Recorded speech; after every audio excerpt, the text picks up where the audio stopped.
Axel was a newly introduced villain in Cobra Kai Season 6 Part 2. Right away, all of us knew him for how fiendishly powerful he was, literally deleting our favorite characters without ever getting hit. With a character this powerful being a villain, he was obviously going to get defeated eventually, as that's just how story goes. But since he was so powerful, people wondered, how on earth would Axel be defeated in Part 3 without being nerfed by some plot? In Part 3, Axel was defeated by Miguel and was on equal footing with Robbie, two characters that he was beating up in the part prior. After this, many shared the same sentiment that he was nerfed.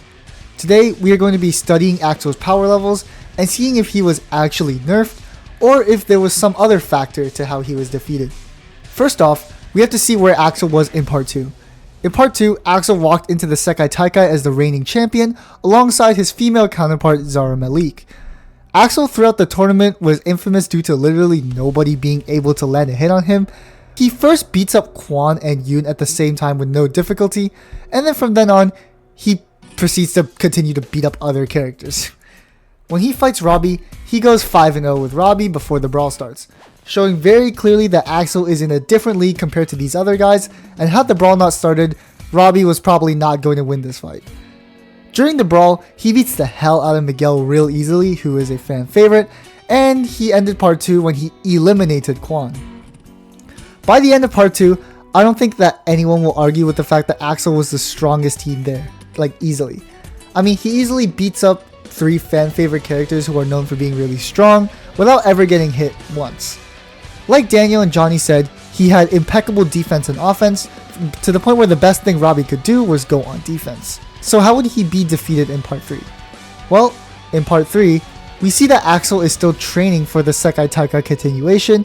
When he steps into the ring with Robbie, it looks like Robbie is about to make him look like a fool, as Robbie lands the first ever on-screen hit on Axel that is during a fight other than Yoon. Axel then goes on to switch his fighting style, something Robbie did not account for. And then he proceeds to dominate Robbie again, landing 6 easy points without being scored on. Robbie then, after a motivational pep talk, makes a comeback. But Axel is still there, both of them landing 5 hits this time. It seems like Robbie was going to actually have him in the 3rd round, but Axel unfortunately injured Robbie, putting him out of commission for the rest of the show. Axel's final fight in the show is when he fights Miguel. He does train before this in a little training montage, but let's see how it plays out. Miguel starts the first round by beating the hell out of Axel, kind of like how Axel did to Robbie before.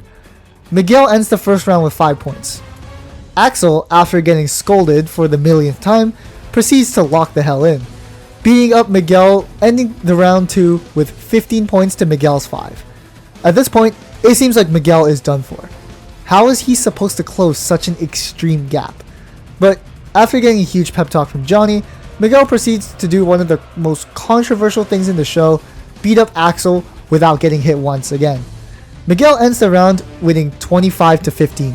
So why was Part 3 so controversial? Well, if you remember, Axel didn't get hit once in an actual fight in Part 2, but in Part 3 he gets hit like I think 22 times in total. That is a huge difference compared to Part 2. And this is where the conversation of is Axel nerfed started. So, with all this background, was Axel actually nerfed? First off, we have to study Robbie. How did Robbie close such a huge gap from Part 2? Well, I'm not sure if people forgot this, but Robbie straight up spars Part 2 Axel over and over again, to the point where he can actually land hits on him.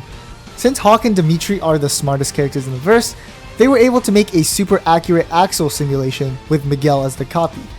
Robbie landing a hit on this simulation Axel already is going to put him like a whole tier above Part 2. Since he gets so many reps against the person he's literally fighting, it makes sense as to how he would catch up on this gap, as Axel fights. But the thing with Axel is everyone in the Iron Dragons that he can spar is weaker than him, and Wolf as well as Silver is just low-key way too strong for him, and as far as I know they don't spar him that often. So while Robbie spars Axel specifically, who is significantly better than him, Axel just spars random people and then gets beat up by Wolf when he does bad. No matter how much Axel wants to change his style, his fighting base will always be the same. which is why Robbie could eventually adapt to this. Robbie is also literally the king of adaptation, which Daniel even points out. There are so many examples of Robbie throughout the show adapting to this situation, and this was always one of his main character traits. If you actually liked Robbie, this wouldn't have been foreign to you.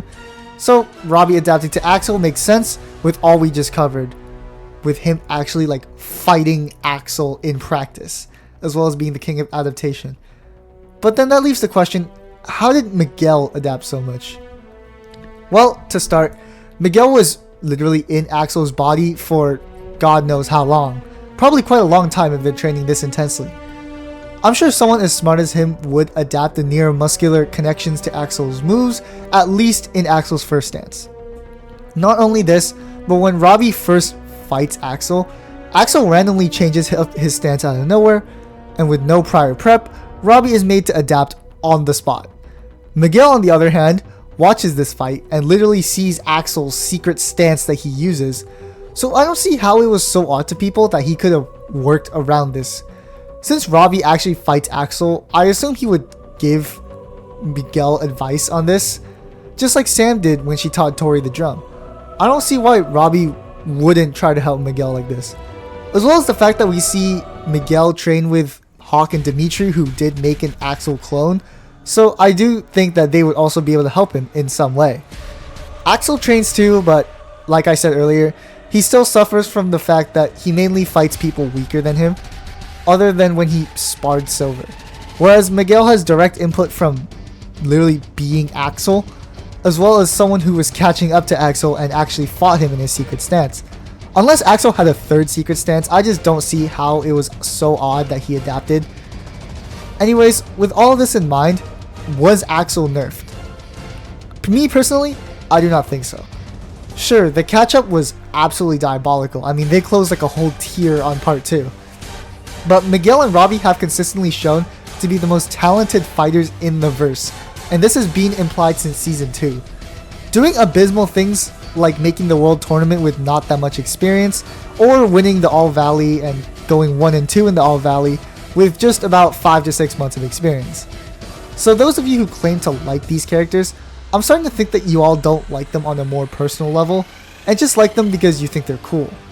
Miguel and Robbie literally get in reps as Axel and with a simulated Axel, combined with their obviously insane work ethic and prominent talent since season 1. I don't think it was a surprise that they were able to catch up, and of course, once again proving, experience does not matter in this verse. Anyways guys, that's all I had for today. I'm going to try to upload a bit more consistently now, but eat your green, stay healthy. I'll see you guys next time. Peace.